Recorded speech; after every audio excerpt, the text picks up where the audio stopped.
Didn't I tell you I'd be back? I told you I'd be back. We see you in April.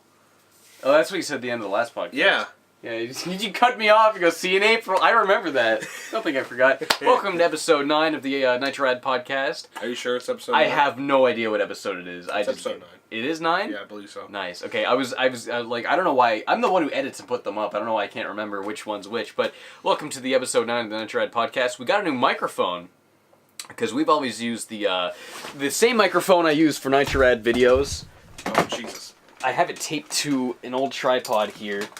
This is I always have this just you probably see it in the frame, but even when I record on screen bits. But I finally got an actual dedicated camera mounted microphone, which I don't know why I never bothered getting one of those before. Good investment. I got it so we could do the Drake and Josh videos, which is what we released just recently. I actually haven't edited those yet, but by the time this airs, that will be out. It'll be April 1st at least. So why don't we talk a little bit about that after I talk about the other videos I released. So firstly, Super Mario Odyssey. That was the big one. That took a little longer than normal because it was a long episode. Mario Odyssey. 40 minutes or something. Odyssey's a little longer a game than the other ones. Getting all the moons. Yeah. And it was just over 40 minutes. It was the longest video I ever made.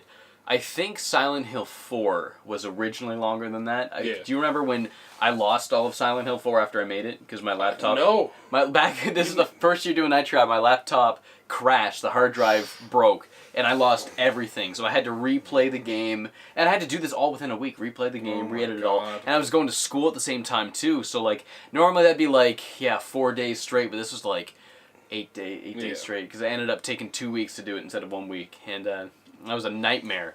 Absolute freaking nightmare. But yeah, the Silent Hill 4 video was the longest. I think it was 43 minutes when I first did it. It ended up being half an hour when I redid it, and I think that was for the better because I ended up being I kind of cut out a lot of the fluff. A lot of because I get a lot of comments all the time being you forgot this. It's well, I don't want the video to be way too long. Yeah. So I'm not going to mention every single freaking thing, but in the case of Odyssey, there's a lot to talk about, and very mixed reaction to that video. Yeah. Surprisingly. There was that one comment. It's oh my God. Move this your way a little bit. Just because you like Odyssey because it's so linear. Oh, the one how is Odyssey linear? The one from True Mario Fans. Listen, don't judge his outlook on things. Don't even question him. He's a True Mario fan. He found my Twitter. Did I tell you that? Yes, you told me. Because I posted his comment on Twitter being this guy's really mad. This is funny. And then he found my Twitter and started getting mad at me. Oh my lord. Because some people when they post a comment on Twitter, they'll black out the name. The thing is if you can just go on the video and find that comment anyway. Yeah. It's also a YouTube username, so who cares? True Mario Fan 69 or whatever found my Twitter started, and I was okay, muted. I'm not listening to this angry guy. If you were a true Mario fan, you would have put it 64 in there, you dummy. Yeah, apparently there's this huge contrarian hate train for Mario Odyssey. Why? And it all kind of stemmed from this guy made a video called Mario Odyssey, It's No Masterpiece. And he has it's a 2-hour long video. And I watched the first 40 minutes of it. Yeah. And I found myself agreeing with a lot of what he had to say. Yeah. So it's just him basically kind of explaining why he thinks Odyssey isn't as good as people are making it out to be. And I think contrarian arguments and opinions are very important to have on the internet. It's good to have two sides to each argument. So I feel very strongly the same way with that about my Silent Hill Downpour video. So many videos out there tearing that game apart. I'm the contrarian being actually I think Downpour's okay. Yeah. I think it's bad, but I think it's okay.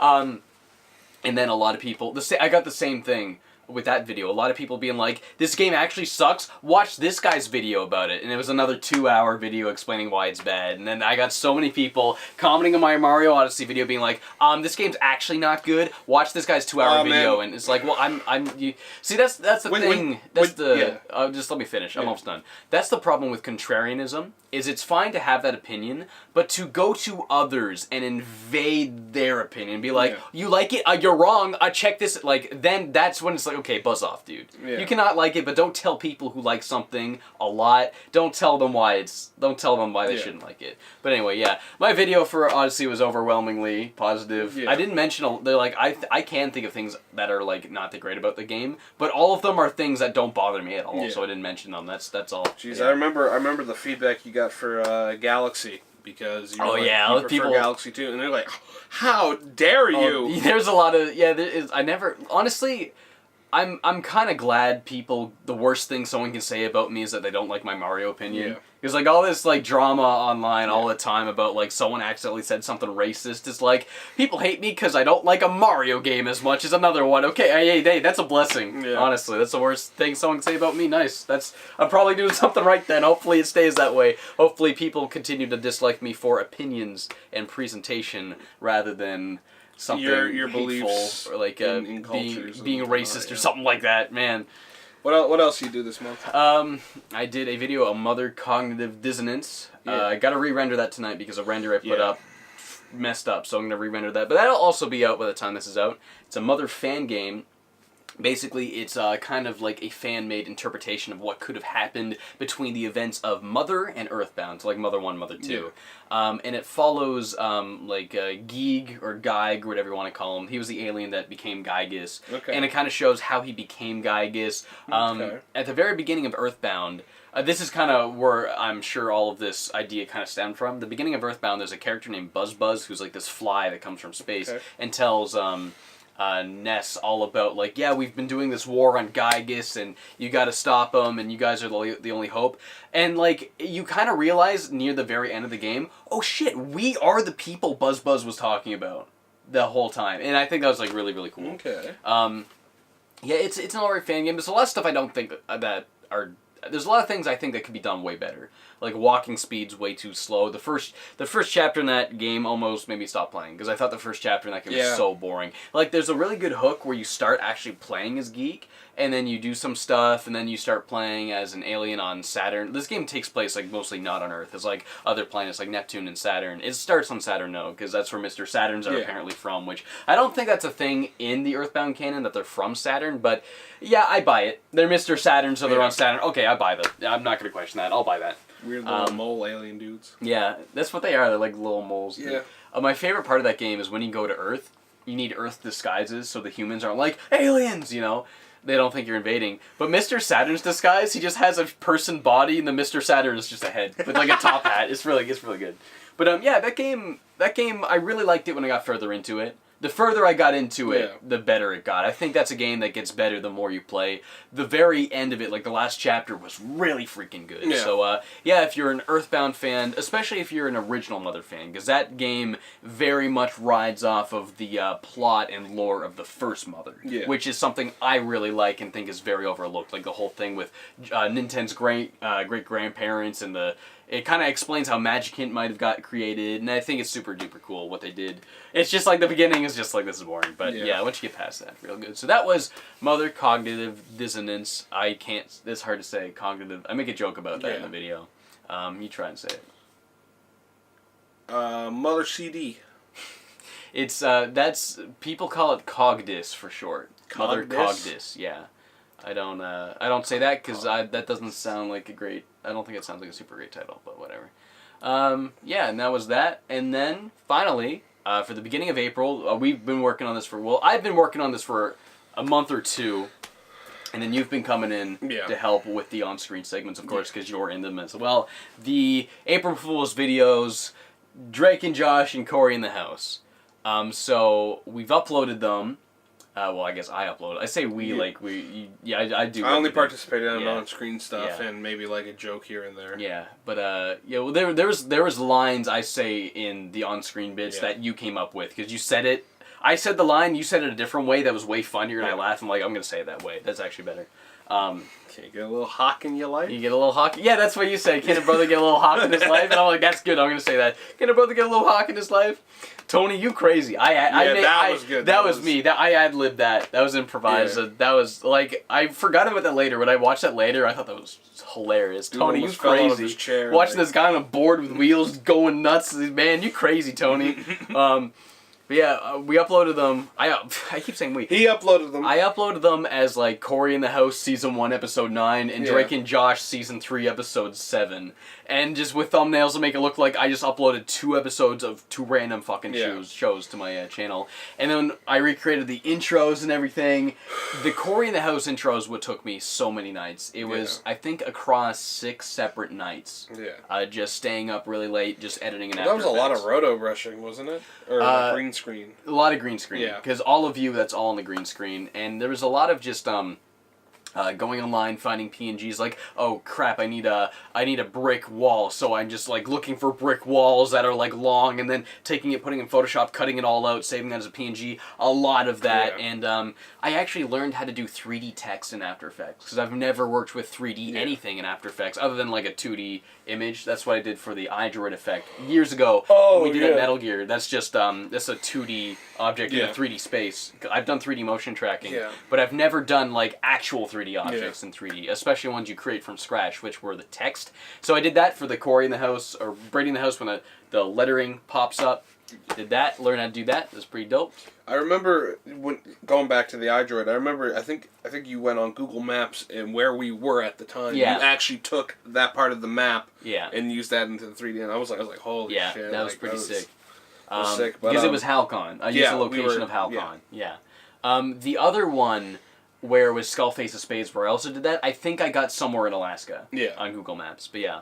Called it like Anagalua. Anagalua, yeah, we made. For like a week, I tried to search up where the hell is Anagalua. Did we make that up, or was that? Like I don't know. I don't know. Remember. I can't find it. I don't know if I'm spelling it right. If it's probably not a real place. We probably made it up. It's probably in Metal Gear. Anagalua like almost sounds like a real place though. That's what makes me kind of race in my brain. Anagalua Islands, like. Could be. I know. I think Shadow Moses is a real place, and it's like in the Fox Islands or something. Fox Islands. I don't know. There's something that's real in Metal Gear, and something that's not. Something that's fiction. Alaska's real.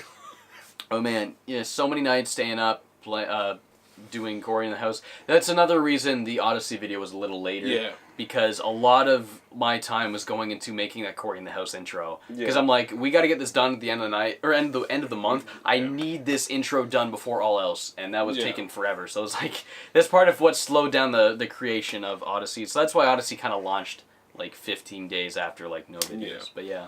Oh man, doing the lyrics for that was. Oh yeah, I got because we had Fingers remix the song, and we needed voice samples, so I got you to rap out And the lyrics. Yeah. I'm not a singer. Getting it done. I remember getting you getting it. Like, It's not getting it. It's getting it. like, and you did that well. The thing is that I don't like singing. I don't like dancing in front of people. Yeah. I mean, me neither. Like you get me hyped up enough, I might do it because when we went to like the cons that one time, like I started dancing and like the freaking dance rave thing, but like that was about it. But no, like doing the lyrics, I was just like, I hate this. Yeah. People are gonna hear me like rap and they're like, oh, you're a rapper now, and I'm like, shut up. I originally wanted to. I sung the lyrics myself to the Drake and Josh theme, but it was so fucking bad every time. I can't sing to save my life, and I did it 4 times, and I'm like, this just sounds like garbage. Not even like funny bad, just like this just isn't good. Yeah. So I just didn't. You rapped Pumpkin Hill one time. Yeah, and I thought it was good. I enjoyed it, but. I ain't gonna let it get to me. I'm just gonna let it get to me. I'm just gonna let it get to me. My last piece. I know that. I know what's here. I got my fault. Let me feel. Yeah. And then with Drake and Josh, we just finished filming that. Yeah, we filmed that today because we filmed Corey in the House last week when you were over here Sunday, and then yeah. So why don't we talk about the games actually? Yeah. So I played the Drake and Josh game by myself, but Brady, you played through Corey in the House over here. I got you to play through it. We kind of took turns, but you mostly played through it.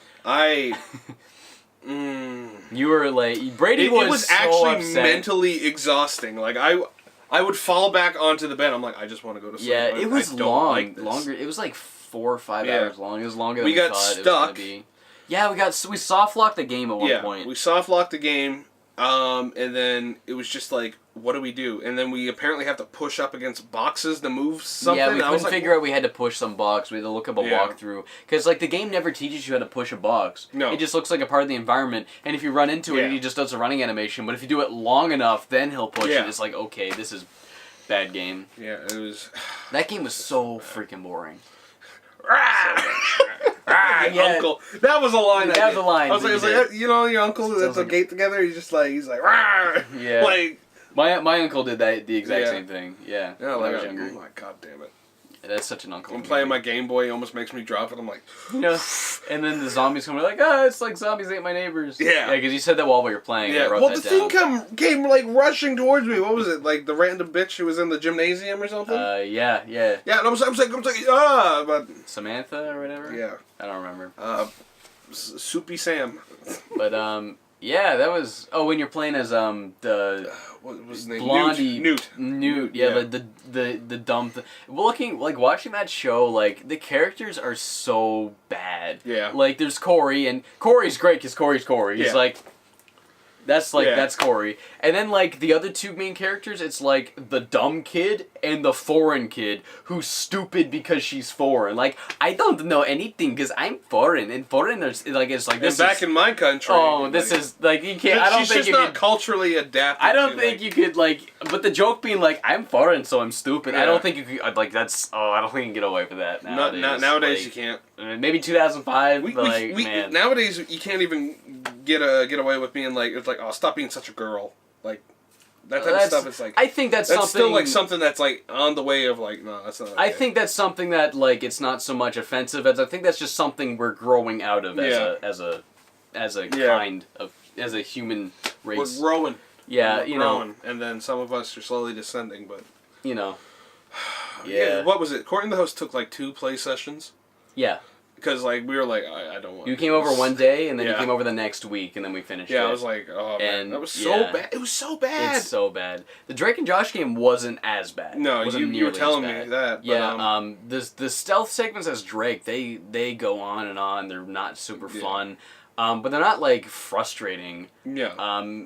But the parts where you play as Josh, it's just like a Zelda game without any combat. Like, you're just pushing blocks and picking stuff up and doing puzzles. Got some stealthy Metal Gear. You're even picking up and throwing pots. To like hit switches. It's just like a Zelda game, no combat. And the way the game looks, like the isometric, like you see the you're looking down. Because I remember there was a the clip doorways. where it was like he goes into a locker and he gets his guitar. Yeah. I was like, that. I was like, that's Zelda. I should. That's a good idea. I'm gonna write that down so I don't forget. I'll put like when he picks up the guitar, I'll play like da-na-na-na. Drake picks up guitar and play Zelda sound. So as by the time we're recording this podcast, I haven't actually edited the Drake and Josh video yet. That's a good edited gag. I'm also going to do one where there's a part where you say this is just crappy Metal Gear. What was that noise? And I'm gonna edit in the sound effects like huh? What was that noise? What footprints are these? I'm gonna put like all that in, and I think that'll be really funny. I'll probably even this might be too much work, but like put some snow over it, color it blue, like Shadow Moses or something. Yeah. But yeah, that was I think. There wasn't much dialogue in the Drake and Josh game, was there? Oh, there's quite a bit of dialogue. There's quite a bit? But it's like... Not as much as Corey? It's between levels. Okay. So you beat a level, and 2 characters talk to each other for maybe like 30 seconds, and then it's the next level. So yeah. Corey in the House, it was like Corey just in the House dialogue was, after dialogue after talking. dialogue. That whole game is just talking to NPCs, and then it's just like... And then they're like, yo... We Walls did something successful. Let's have a jam session. Stupid rhythm games. The really bad Elite Beat Agents. And I was actually getting frustrated. I was like, how the hell do you do these? How the hell do you do these? What makes it hardly goes in the music at all. But what I hate so much about it is there's like not much rhythm feedback for like if you mess up. Like the song plays no matter what.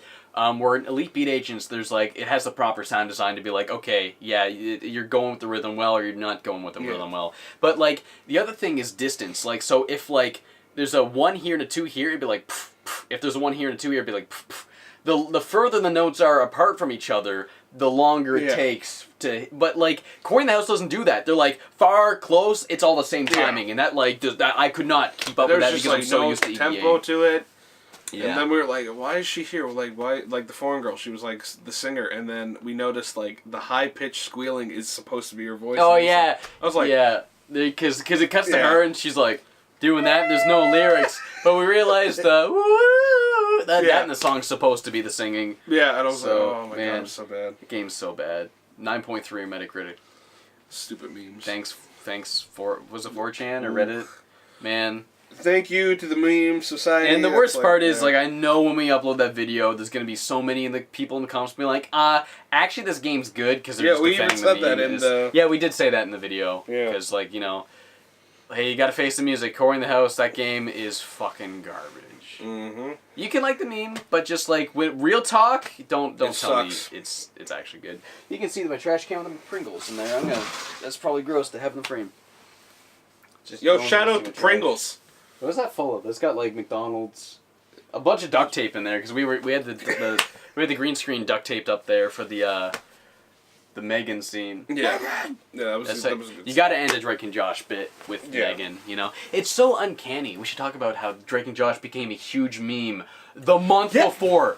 Oh my god! Drake and Josh became this huge meme, like something happens, looks at camera and scream Megan, and like them in different scenarios. Now people are editing them into Mario. In the room, Drake and Josh has become such a huge meme just in the last. We had this planned for what, like? I planned on doing 3 months ago? A year ago. Yeah. The last year, before I was finished the off video, I thought, I want to do Drake and Josh, but I want it to be an episode of Drake and Josh. I had that video for more than a year, and the month before I uploaded, Drake and Josh becomes this gigantic freaking meme. So it's like, well, this is perfect. Yeah. So it's going to just kind of go inside with that. A lot of people are going to think, like, oh, he's just kind of following the trend. Yeah. It's like, no, I was planning on doing this for a year. So that's... Corey in the House, I decided to do it the last... only a month ago, because I really wanted to... I thought that intro would be really fun to recreate. And I kind of wanted to do 2. Yeah. Because it would look really funny if I didn't upload one video that was like an episode. If I uploaded 2 episodes of 2 random shows, that would make people even more confused. But then they click it and it's actually an episode not to read. Then the day after, I'll make the thumbnail. Oh, we got to take photos for the thumbnail. Yeah. Oh, I got photos of... Because we don't have natural daylight anymore. Yeah. I don't know. I'll take some photos of you. You have plenty of me for Corey in the House. I can take pictures of myself later. That's what I do for the Nitrocast. I just take photos of myself. Dude almost dropped the beans on a live stream one time. Oh, yeah. Yeah. Yeah. What was it? You were like... What were you streaming? Kirby? No, it wasn't Kirby. It was before that. I think it was Human Fall Flat. Human Fall Flat. Yeah, and you said something, and you were like, or... You almost said Corey. I said Core. Yeah, and I was like, and I looked at him, I was like... Yeah, and I was like, and I caught myself. I was like, oh! I forget what we were saying, but we were like, working on something, and then like earlier in the stream, I started singing the Corey in the House theme just because I was still stuck in my head. There was a few times where like we were posting pictures and stuff, and people were like, "Oh, Corey in the House," like just like jokingly, but like you know, in the States they say house. House. You're saying house. I get people making fun of that all the time. Guess what? We're not where you're from. Yeah. That's how we say it down here. But that's a thing, like, O-U-S-E is like ouse. Like, they say it like they're getting punched in the face, like, ow. Color. We say cooler. Cooler color. I try to say things the American way just for the sake of people not commenting on my videos, trying to correct me. That's like such a baffling thing, though. Like, we say a boat instead of about. Yeah. Again, it's that O-U. And people, like, will comment, a boat. And I'm like, think about if you made a video and someone just commented, about, like... with O-W capitalized, that wouldn't make sense to you, you know? And man, that's so fucking annoying. I mean, I've gotten it so long, it's like, it's whatever. I don't care anymore, but yeah. Blocked. I'm just so salty over that every time I hear one of my friends say, like, yo, no, the Americans are gonna get mad at you. Yeah. Same with Zed. No, even my friends from America make fun of me for that, and that's fucking annoying. Like, come on. Kids, we don't want a rhyming alphabet. Oh, you want your alphabet to rhyme? What, are you 10? Yeah. Are you 6, man? Yeah, we'd like to keep one Z, C. We're taking down the states. We're round up the Antifa super soldiers. Punish the government. It's gonna be the war of 2018. I don't know. War of the Planet of the Apes. And we're the apes and you're the planet. I don't want to be considered an ape. I don't want to be. Sometimes I can be, but what if it's Ape Escape and we're on the loose? Dude, I want to be Spectre. I want to be Spectre. He's the boss monkey. Is that the cool one with like the gray with the Goku Super Saiyan hair? Yeah. I love him. I still got to play the other Ape Escape games. Dude, I've only played 2, and I have 3 and 1 as well, and I've never played them. We should live stream Ape Escape 1. I want to do a video on the Ape Escape games just as an excuse to finally play them. Yeah. I love Ape Escape so much. Yeah, I told Kevin that. He got excited because like he loves Ape Escape. Oh my god, Ape Escape, Punky Skunk, Crash Bandicoot. Give me my PlayStations. What about, I was going to say Sonic, but that's Sega, not PlayStation. He was like, Sega, PlayStation, yeah. Man.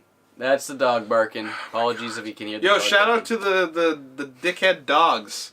Yeah. If you're watching this podcast, hey, if my neighbors are watching this, tell your dogs to stop barking. Like, they sound like demons. Like, they're the ones that would, like, rip your leg off if you were to step they sound whether like you're they're friendly or not. Alive.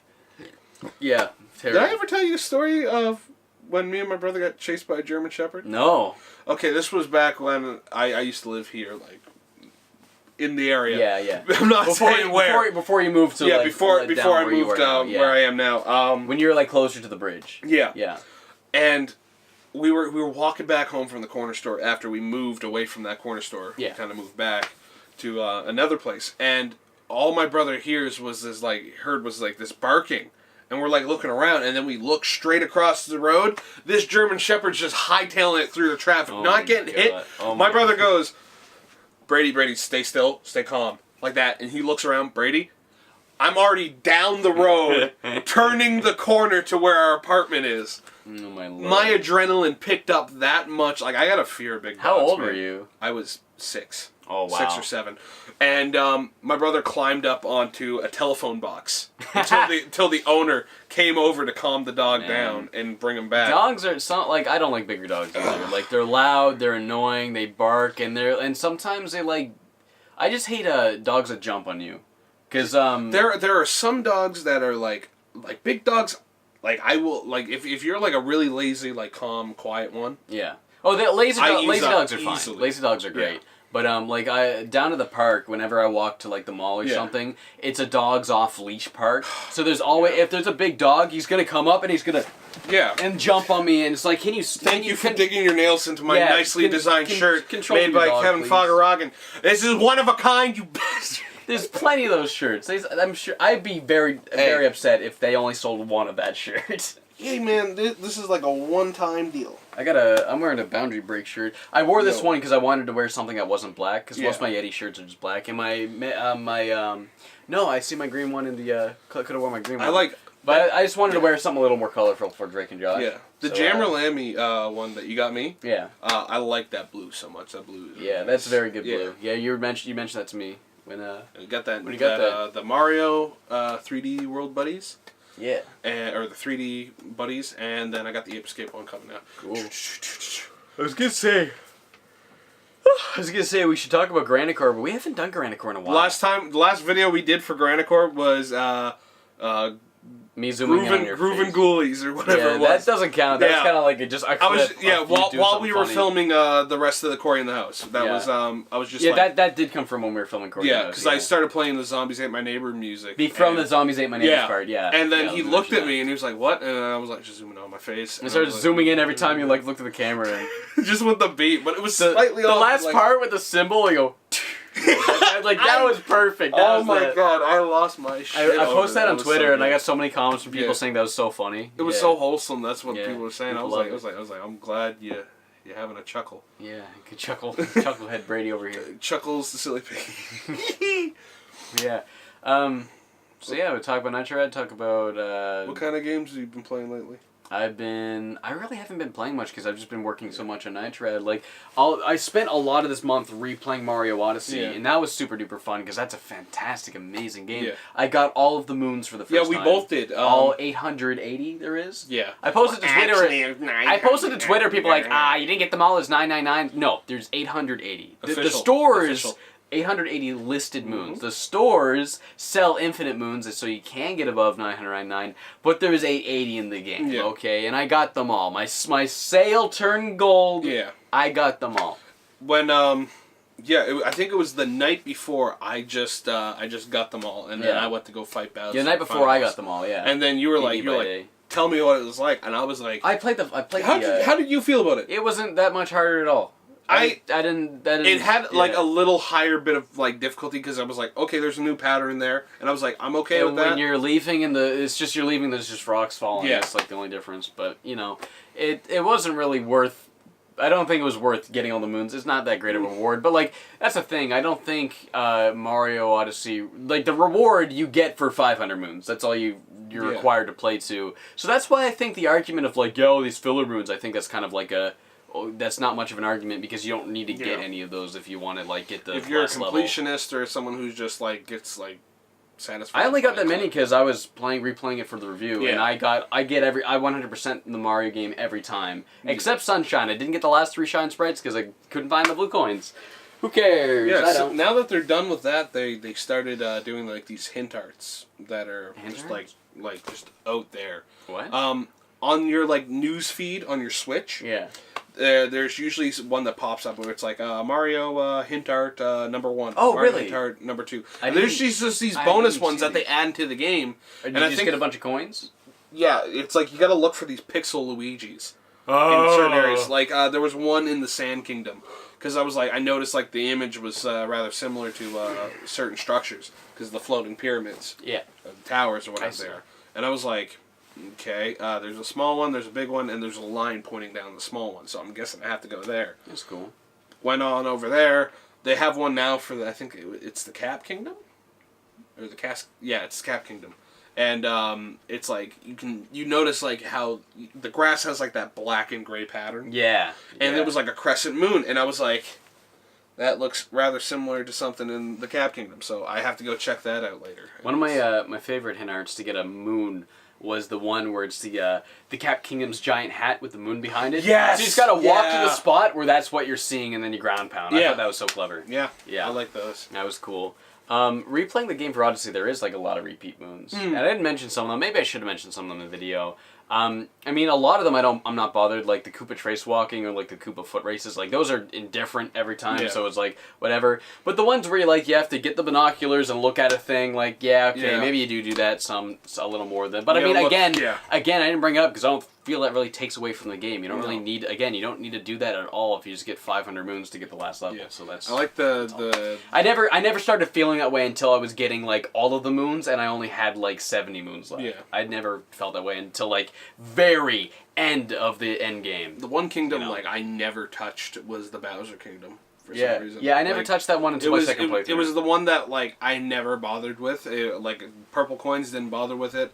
What the hell are you doing? I'm just doing. You're Luigi and then up. I'm just doing whatever. So you're Luigi over there. And it was like the purple coins. I was like, okay, I gotta collect those.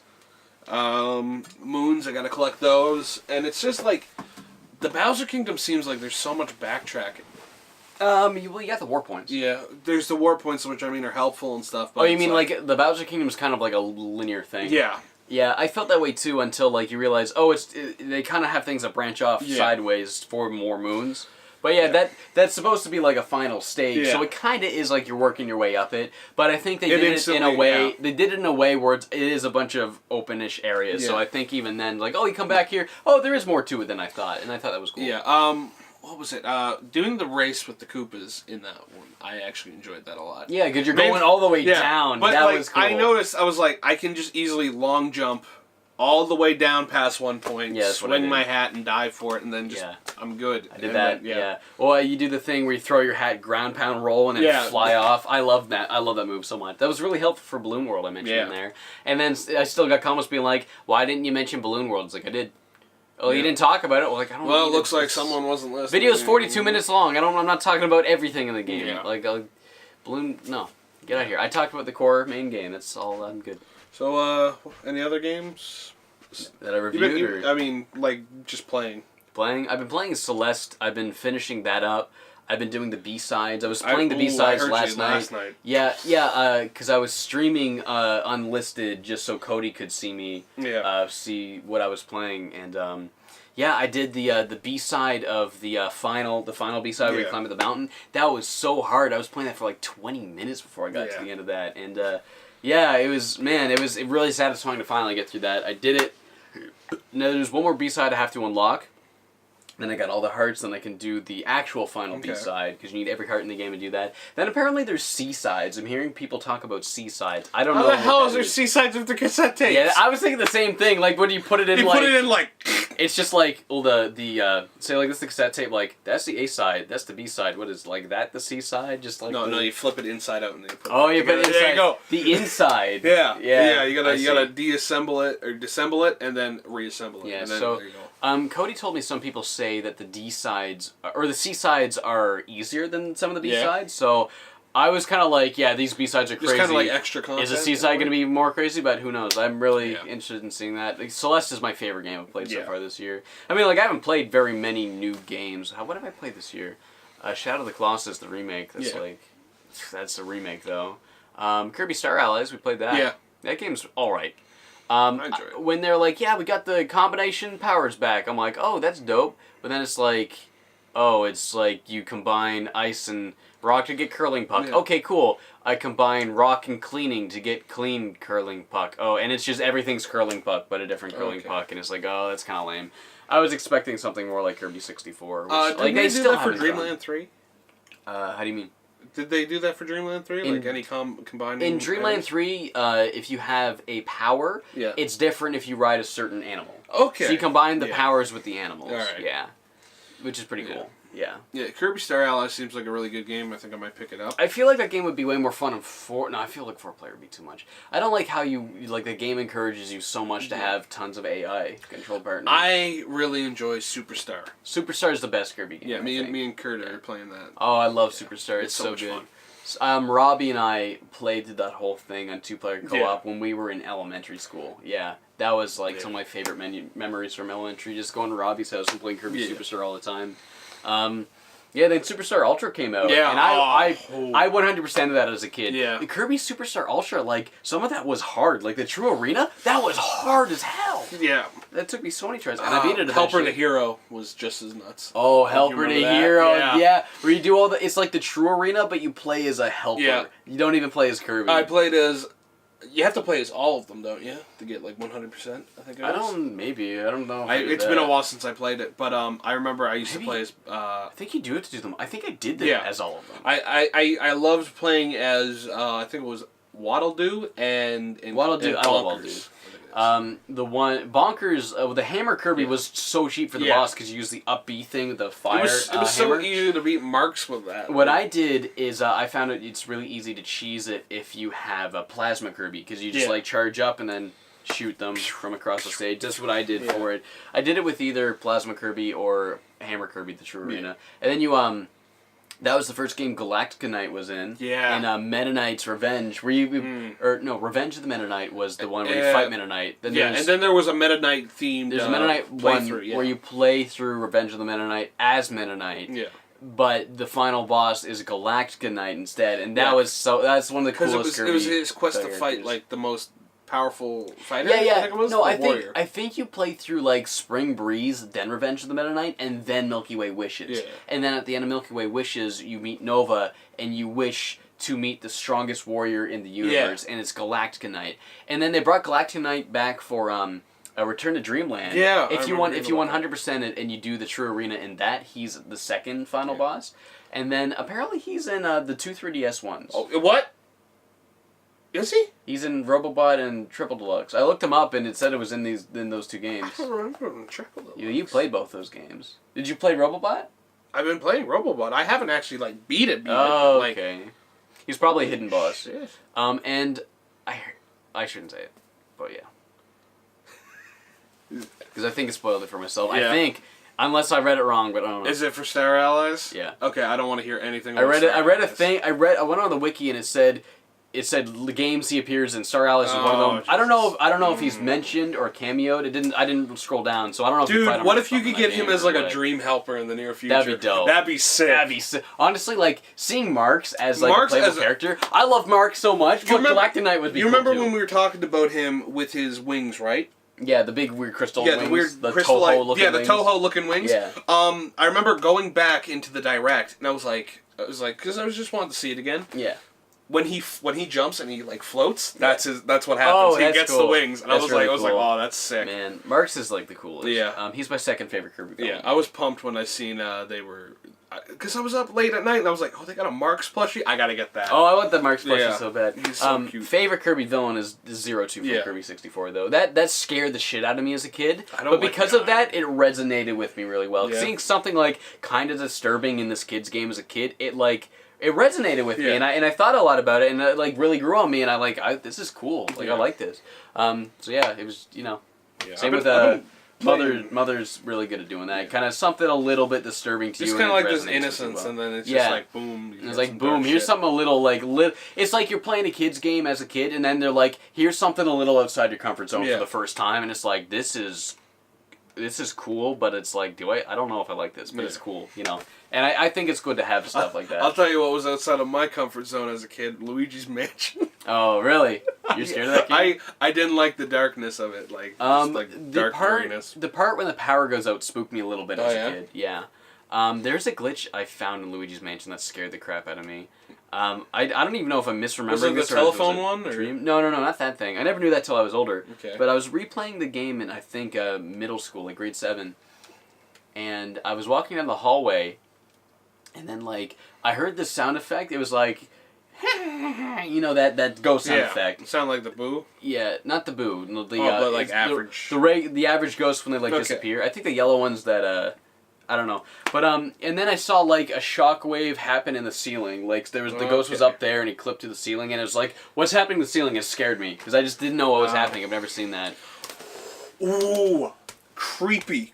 There's the levels in Donkey Kong Country 2, when you're on, like, this roller coaster in a haunted house, and you got these 3D rendered, skeletons chasing after you. Yeah. And you have to hit these barrels to increase your timer. Is that DK Country 3? No, that's 2. I don't remember this. It's a pirate-themed... I got to the very end of 2. I don't remember this. You don't? Oh, man, I'll show it to you later. There's these skeleton, like, ghost crocodile dudes. Yeah. And they're chasing after you when you're on, like, a roller coaster.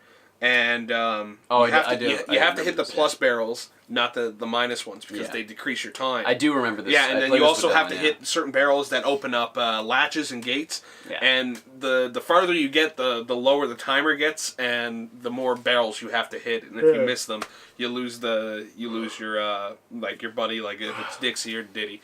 And they had like the average evil laugh that was used for King K. Rool. Yeah. But oh my god, that was a nightmare for me as a kid. I remember one that scared me in DK64 was the third minecart sequence. You do it as Donkey Kong, because the first one you do is Diddy Kong in a Jungle Japes. The second one you do is Chunky in Fungi Forest. Yeah. And the third one's Donkey Kong and Creepy Castle, but the Creepy Castle one has this giant, like, skeleton, crumbling head and these two hands, and it's like this Andros looking, it was like a ghost, and like, it scared me as a kid. I was like, this is spooky, I don't like this. I never actually beat Donkey Kong 64. I didn't actually get far in that one. When I was a kid, like, every kid I knew 100% of DK64. Really? Like, out of any game I knew kids 100%ed, DK64 was like the most commonly one I've heard. Common one for me was Mario 64. Well, I 100% that one. No, I say that, but I think I had 3 friends that 100%ed it, but all of my other friends couldn't beat the final level because they couldn't beat the DK arcade game to get the rare coin. That was really dumb, making you have to play the original arcade cabinet to beat the game. Like, that'd be one thing if that was like, oh, you do it and you get a golden banana, cool. Jeez. But, like, you have to do that twice to get the Nintendo coin, not the rare coin, sorry. You need that coin to open the last level, and I knew so many people that couldn't do that. Wow. Yeah. You also need the rare coin you get for beating Jetpack, but yeah. I've been playing Detective Pikachu. How's that? Because that came out, It seems boring from the start. Because I've been playing with Bayonetta. It seems like a very story-driven game. Like it's very story-driven. Those games are always like slow starting. Yeah, and like the only ones I've really stuck with are like the Ace Attorney games. I enjoy those ones, but this one here, like, there are like moments like I enjoy it, and I'm like, okay, this is cool. Yeah. And then there's the moments where I'm just like, come on, I just want to speed it up. Yeah. But it seems good. Because I've been told that it's been getting quite a bit of positive feedback. I've been playing Bayonetta. I enjoy Bayonetta. Oh yeah, you got Bayonetta 1 and 2. Yeah. I've still never played a Bayonetta game. I might. I don't know. When you get Bayonetta 1 and 2, are they both in cartridges, or do you download one? No, you got to download one. Okay, so I couldn't borrow one from you then. No. Yeah, dang. You can buy one off the eShop for $36. I don't know if I want to pay that much for Bayonetta. If you get Bayonetta 2, you get it free, which is basically... I can get Bayonetta on PS3 for like $5 probably. That too? If I really want to play it. But that's the crappy version. That would require me playing it on my PS3 and on my Switch, and I want to play shit on my Switch. Yeah. You know, that's the thing. Having things portable is like, man, we say this probably every podcast. I praise it. Like, yeah, it's the best. I remember who was Switch is my favorite console. Yeah, honestly, like how convenient that thing is. Yeah. Amazing.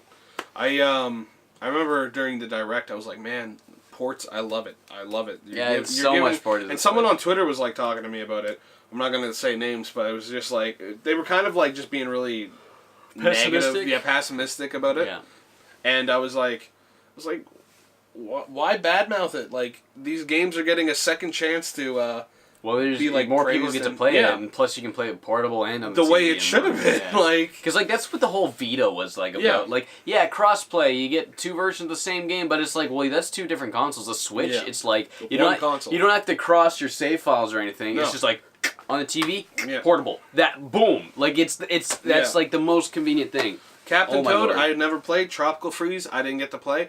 Are you gonna play Captain Toad? Yeah, I think I might. Okay, I never bothered with it. Yeah, because I don't know, like, since I don't have a Wii U, I remember way back I was like, yo, I want to get a Wii U, and you're like, what about the Switch? I was like, well, I'm a collector. I like collecting consoles. So I say screw it. You'll be able to get the Wii U in like a couple months for like $50, I'm sure, if you really wanted one. Did I tell you when I bought Detective Pikachu, I bought a Skylanders pack? No. Because I was walking into the EB Games as soon as they opened. I was out there for 4 hours in the cold. Worst experience of my life. Why don't you do this? Because I love amiibos, and if I can't get the first one, I might not get it. Oh, we should mention what you said when we saw the Nintendo Direct for the. We should talk about the Nintendo Direct. Yes. Yeah, because that happened after the previous podcast. But yeah, you continue what you're saying. We'll get to that. I walked into the EB Games / GameStop for those in the US, and I looked over and I just seen $4.99, and then I looked down a little bit lower, and it was the Donkey Kong Skylanders pack with the game and some other random thing. For $4.99? Yeah, for Wii U, and I was like, hell, I'll just get it for the amiibo. $5 amiibo. Yeah, so I bought it there, and then I got Detective Pikachu. I got the Detective Pikachu amiibo. So you didn't have the Donkey Kong. Skylanders amiibo. And I didn't really want it, but it was there. That is an amiibo. Yeah. Because you can switch it from Skylanders to there's amiibo. also the Bowser one. There's a Bowser one, and then there's dark versions of them. So I got. Is there? Yeah, there's like. I didn't know that. There's like painted black versions, and I'm like, That's cool. I've already bought the Mario cereal, so gotta get the. You should mention those. You got like 89 cents. Yeah. I swing that. On Discord, I hopped in and I was like, "Yo, dude, you're never gonna believe what I got." And I was like, "I got 3 amiibos. Guess how much I paid for them?" He goes, $60. I'm like, "No." He goes like, "What, 20?" I was like, "No." And he's like, "Oh, come, man, you're joking." I was like, 80 cents. Yeah. I got a Ryu, a Lucas, and a Chibi Robo. I'm gonna see if I can trade them. Maybe. I don't know. Do I? I don't think you got Chibi Robo. I don't have Chibi Robo. I don't have Ryu anymore. I sold Ryu. Oh, yeah. I sold all the ones I didn't care about. Yeah, and these are just doubles I got now. Yeah. Like, now I can either make them custom. You have so many. Dude, I'll put a picture here. Send me a picture so the podcast. Yeah. Dude, I could make a custom Chibi Robo, the gold one from the Ziplash. Okay. And the Ziplash. Did you play it? Did you play Ziplash? Yeah, I got it. Did you I got it for $14. Yeah, I enjoy it. It's fun. Okay. I heard mixed things. I heard people say like it's all right. Yeah, it's not the greatest. I like the photo one a little bit better. Oh yeah. Yeah. Frame rates. That's old. I hear that's real clunky. Yeah, it like the frame rates like ugh. Yeah. I think I might make Lucas into Klaus. I don't know. Yeah, you mentioned that. Yeah. Like I said, you should get those little Gundam pens for the finer details. Those apparently look a godsend for painting figures. Like they're supposed to be used for Gundams, but even just like figure painting. Yeah. Even if you get like a figure like in the mail and there's like it's not like fully, just get one of them and just kind of put it in. It's like wow, it looks way better. But the Nintendo Direct. Yeah, that Nintendo Direct. I had to go to work that day and I was so upset and I was like just doodling on the board. I'm praying to God I get to see something awesome, and I'm like, I drew Luigi, I drew an Inkling, I drew the Smash Ball, and for a while, like, I remember people were like speculating, yo, Crash is coming to Switch, he's like going multi-platform. That got confirmed, Yeah, and the reason why is because they noticed there was no only on PlayStation on the box. Yeah. Because usually they do that if it's an exclusive. Do they? So, yeah. like Shadow of the Colossus is only on PlayStation. Yeah, only on PlayStation. Only on PlayStation. Only on PlayStation. Check the Crash one. Bloodborne only on PlayStation. Yeah, it's buried somewhere. Yeah. But I'll take your word for it. Yeah. So I was just drawing things out, and I was like, man, I want to see Splatoon. I'm praying to God for a Smash Bros. Give me some Luigi, maybe like. But yeah, you were at work, so you couldn't see the direct until hours after it. And there was like a few tweets I was able to get off through the shitty Wi-Fi, and I wasn't looking at like any tweets or anything. Yeah, I was just like, you didn't want to get spoiled. Open to God, and people like messaging me, and I didn't. Good thing you didn't go on my Twitter because I was live tweeting the whole thing. And the only thing I seen was exposed was the WarioWare game. Oh, and yeah, we were talking about that game. the podcast, the previous podcast. And I love WarioWare so much. That's gonna be sick. Yeah. It's gonna be like it's gonna be just like Rhythm Heaven Mega Mix, but with WarioWare on the 3DS. That's gonna be dope. I want them to do something like that for the Switch though. WarioWare. Yeah. You said switch it up. Yeah. I want to Switch WarioWare, but like 3DS WarioWare, we haven't had a 3DS one yet. So hey, new WarioWare, I'm down. Yeah. I love WarioWare. At least there's a new one. But yeah, I hope they'll get to a Switch one eventually. I remember getting home and you were like, "Yo, check like this timestamp." And granted, I wanted you to watch the Smash announcement first. Yeah, and I don't know, like it kind of killed like the expectation for it, but I was happy nonetheless. Yeah. I was, ooh, buddy.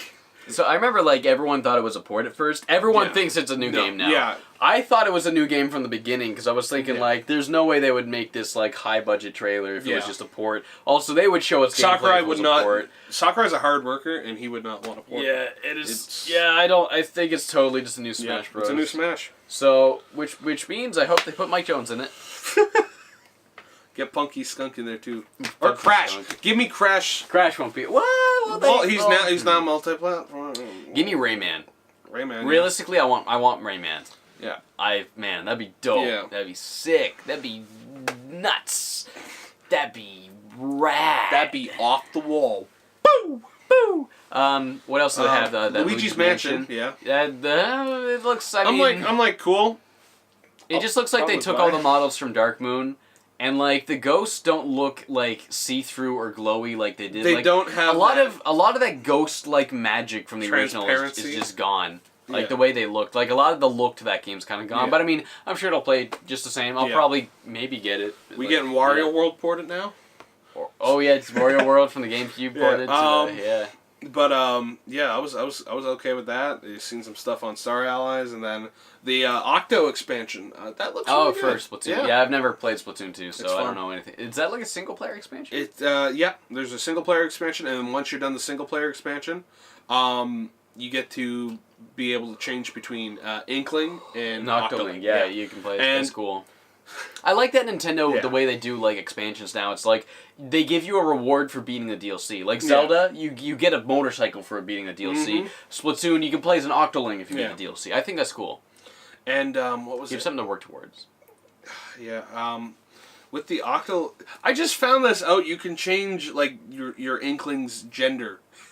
Like on the fly? Yeah, like on the fly, pretty much. Like you just go into like an option menu, and I thought it was mandatory. Like it's like once you pick the gender, that's it. Yeah. And Kai, he just went and got a Switch. Yeah. Kai's my boyfriend, and he was setting it up, and he was like, can you change it?" And I was like, I don't know. And he goes into this one menu and he finds out you can change it. And I was like, I've had this game for almost a year now and I didn't know. I'm stupid. I remember, I played the first Splatoon. Yeah. And I picked the female avatar just because I like the longer hair. Because to me, like the original Splatoon, it's like you're really just picking one of two hairstyles rather than a gender. Yeah. But the new one, there's multiple hairstyles on each side. Yeah. So it's like, I think there's more room for like, you can really customize yourself now, which is cool. But yeah. What else do they have? They showed Travis Strikes Again gameplay. Yeah. Really wasn't what I was expecting, but then, they said it's going to be like 5 different games in one. Yeah. And like, I don't know, it's just, my gripe with it is that the hack and slash gameplay is that like, you're looking down at it, camera's like really far away. I hate games like that, where like, you got that top-down perspective, camera's so pulled back. I hate when the games have that camera What was it? Never Stop Snaking. It's Never Stop Sneaking. You got that. Played that. You've been playing that. It's seriously just Metal Gear Solid. Yeah, it's even got the PS1 graphics. Yeah. It's a parody Metal Gear Solid, but the plot. When I was listening to you play that game, the plot of that game's so funny. The bad guy. This is a game called Never Stop Sneaking. It's on the Nintendo Switch. I think it's on PS4 and Steam as well. Yeah. But the plot is, it's like you need to stop the bad guy. He invented a time machine and kidnapped all of the presidents. And that's just such a good plot. That's so good. That's so funny. Oh my god, it's so good. It's very enjoyable. Did they have anything else from the Direct? Because that wasn't in the Direct. You just remember I remember when I was watching this, I was like, okay, Dark Souls. And then we're releasing the Dark Souls Solaris blah blah blah amiibo, and I just went, well, looks like I'm done collecting. Yeah, you're like, I'm done collecting amiibos. No more than maybe about like 5 minutes after it, or 3. Yeah. 5 or 3 minutes. I just went, you know what, I'll probably buy it, but I'm going to put it in the back. Okay, I'll get it, but I'm putting it in the back. It's like I'll do it, but I'm not going to like it. Yeah, it's like, man. Yeah, because you really don't care for Dark Souls. I don't either. And it's like, it's mostly just it's not my type of game. Yeah, me neither. And like I've actually sat down and I played it with a friend, and I was like I borrowed it from Alex. I could not get into it, and like I played the first bit of Bloodborne. I like Bloodborne better, but it's like I don't know. I just also couldn't get into that. Yeah, but then like Neo is a similar game, and I beat that game. But that's because Neo. that's a timeline you enjoy, like the era. It's the thing is because there's so many minor tweaks to it. Like the eras, the settings different. It's got characters I like, the enemies, the lore I like, and then it's just like way faster. The combat's like hack and slash instead of like. Yeah. Oh, look at my giant ass battle axe. And I don't like Monster Hunter either. I used to play that on the PSP. It's that very same kind of like slow movement. And I was actually watching Jeff Gersman talk about this. This is really interesting. He says the reason Monster Hunter is so popular now, he thinks that Dark Souls and this kind of new wave, this new wave of like, gamers are kind of more open to playing harder, slower paced games now, and that's like Monster Hunter came out when Destiny was kind of on the fall. Destiny 2 was on the fall, so people were like, I need a new multiplayer online game, and then Capcom comes out with a new Monster Hunter, which is like this new polished, more accessible Monster Hunter that's kind of like it just filled that niche, and it became the best-selling Capcom game in history, which is crazy because Monster Hunter used to be Capcom's least popular series in North America.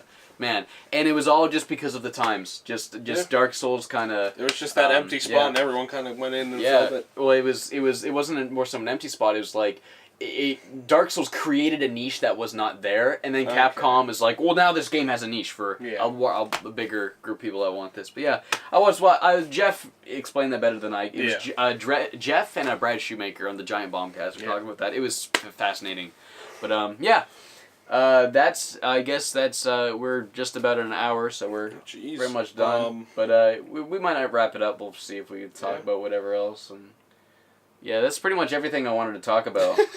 Nitrorad and not doing Grand Cross, just all the games we played, and then the Direct.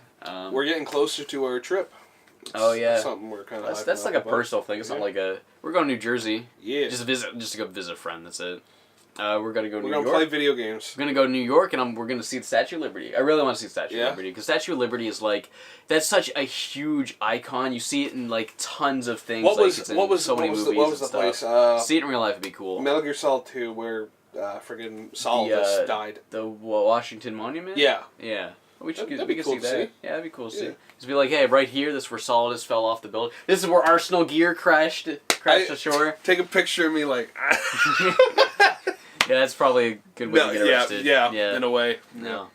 New York's going to be fun. We're going to New York to go to the World Nintendo Store, but I want to see the Statue of Liberty as well. I don't want to like go up and tour the Statue of Liberty. That's like expensive. I just want to look across the harbor, or like bay or whatever it is. Yeah. Or look across the water, be like, oh, there it is. Get a picture of it. Picture me being like, hey, what's up? Watch me lean on it. Oh, I hate those pictures. People like leaning. It's like, or pushing it back up. Shut up. Get out of here. It's such a cliche. It's such like a white girl on Tinder thing to do. I've seen so many Tinder profiles like, it's like, shut up. Get out of here. You just like almost smacked me. Man, I remember my sister used to cut out my little sister used to cut out magazines and put them on like pictures on her wall. And there's a picture of Frankie Muniz from that's the guy who played Malcolm in the Middle. Okay. He was in a movie called Agent Cody Banks. I remember. And he was leaning against the wall like that, but she cut him out, but cut out the wall, so he was just doing that pose, leaning on nothing, and it looked so stupid. But yeah. That was, Hilary Duff was in that movie. Yeah. Yeah, but I never watched it. Oh, man. There was one bit, I think, in that movie where it was like one of those TY bears, the Thai bears, the Beanie Babies. I remember those. And it was like, It's like, did that Beanie Baby just move? Beanie Babies don't move. And then it leaps at the guy and it hits him in the face like that. I think it's from that movie. That sounds like such a Disney joke. It's like that bear just moved. Bears don't move. Who made that movie? Was it Disney? I think so. I know there was a sequel, Agent Cody Banks, too. Yeah. Man. Excuse me. Man. That's there was I think spy movies for kids were all the rage around that time because there's Spy Kids. There's remember Catch Me If You Can. Yeah. That was huge. Every kid I knew watched that multiple times. The kids that rob a bank. Was Big Fat No, Liar? not Catch Me If You Can. That's the Leonardo DiCaprio one. Catch That Kid. Oh yeah. Catch That Kid. Everyone I knew loved Catch That Kid. What was it? Was Big Fat Liar kind of like an espionage? I don't know what that is. All right. No idea. Yeah, but spy movies were definitely a thing. Spy movies for kids was a pretty big fad in the mid 2000s. There was I remember. on the Family Channel. There was one that was called Windy Woo or something. Windy Woo. It was the chick from Sweet Life of Zack and Cody. The blonde one or the rich the Asian girl. Yeah. I don't know. Oh man, they there were so many weird movies back then. Yeah. I guess the last Austin Powers movie, I think. Yeah, Goldmember was popular yeah. around that time too. And then there's Master of Disguise came out around then. Dude, that was one of my guilty pleasures. I knew a lot of kids like that, but that's I never saw it as a kid. Apparently, it's one of the worst movies ever. Oh, it is, and I sit there and I laugh. It's Dana Gould is the guy that's in Wayne's World. Yeah. Plays Garth. Yeah. Garth, whatever his name is in Wayne's World. Yeah. You ever watch Wayne's World? I remember watching parts of the movie. I think it was. I watched it when I was younger. I feel like I would find it funnier now. Yeah, I just remember one quote: "The shitty Beatles." The shitty what? He's like the shitty Beatles or something like that. Shitty Beatles. I don't know. Man, I watched a couple of movies recently. Actually, I watched Get Out finally. That movie is amazing. Yeah, you were saying so good. I think you like that movie a lot. I watched Black Panther. It was. Really yeah. Did you? Yeah, cool. It was really enjoyable. I also watched the Steve Jobs movie. Oh yeah. Yeah, the one's just Steve Jobs. That movie was I haven't been watching movies in such a long time. I used to watch a movie when I was in college. I would watch 3 movies every weekend. And that's I was just watching so many movies, and I was just trying to get myself more cultured in the world of film because I want to be a filmmaker. I kind of fell off of that after college, but were those movies like The Departed and all the classics, No Country for Old Men? All the Scorsese movies, all the Kubricks, all the Coen Bros. Yeah. You know, just these really successful. Every year, a lot of the cult classics, a lot of the Best Picture nominees, and then every year now and then Scent of a Woman, all that kind of. All the classics. And the thing is, we had a book called Understanding Movies. That was our textbook, and they would use lots of examples. And I would watch a lot of these movies that they use examples, like American Beauty and I can't think of anything else. Miller's Crossing, stuff like that. And I was like, wow, these are all great movies. And that's when I found out that Coen Bros are my favorite director. I love Coen Bros. But anyway, Steve Jobs' movie was really different than what I expected. I don't know why I watched it. I think they mentioned it on the Mega 64 podcast, and I was like, yeah, I just want to. That sounds cool. I want to watch it. It's not it doesn't focus on the keynotes themselves. It's 3 periods of time in Steve Jobs' life. Yeah. The period of time where he unveiled the Mac. Okay. When he unveiled, because there's a point in time when Steve Jobs quit Apple, made his own company, and it was going to be unveiling that product or whatever. And then it's when he unveils the iMac. So it's they're all 10 or so years apart. And it's not the keynote, it's it's the 40 minutes of all the crazy stuff behind the scenes, them do you got this? Oh, it needs to say hello. What? It can't say hello, the program's not working. Well, then make it say hello. We'll fake it. We can't fake it, that's illegal. It's all this stress leading up to the keynote, his ex-wife coming in, begging him for money, being you need to pay for our kid. Well, you just met, and it's then when he goes up to the keynote, when he goes up on stage, cuts to black, just shows all the headlines that came out for the next year, and then it cuts to 10 years later, then it shows and it was a really good movie. I really liked it. Seth Rogen was in it. He was actually really good in it. Yeah? Yeah. I like Seth Rogen when he's not smoke weed. Weed. When Seth Rogen is a character that's not written by him, I think he's he told me he was good in the Tommy Wiseau movie, Disaster Artist. The Disaster Artist. I never saw that, but I was one of the directors, and he was just it was a good spot for him. Yeah. Yeah, well, he was just there because he's friends with Franco, but as long as he's got a good role, I think he's good. I just hate Seth Rogen's sense of humor and his own stuff. Yeah. But when he's an actor in someone else's movie, I think it's good. Yeah. So, yeah, I guess that's all we really had to talk about. We're just over an hour. We can end it here. Or we can, do you have anything else you really want us to talk about? Because I got everything out. I gotta get the Dark Souls amiibo in May. Man. See you in May. Yeah, we're not going to end it like that. No, All right. hell no. I'll end it this time. All right. Thank you guys for watching the Nitrorad Podcast episode 9. It's 9 this time. Hey, next podcast is going to be the big double digits. The big 1-0. So, Big 1-0. 1-0. Oh! Because it's 10. The big 1-0. We're going to be able to play those rated E 10 and up. Yeah, buddy. Goodbye, everybody.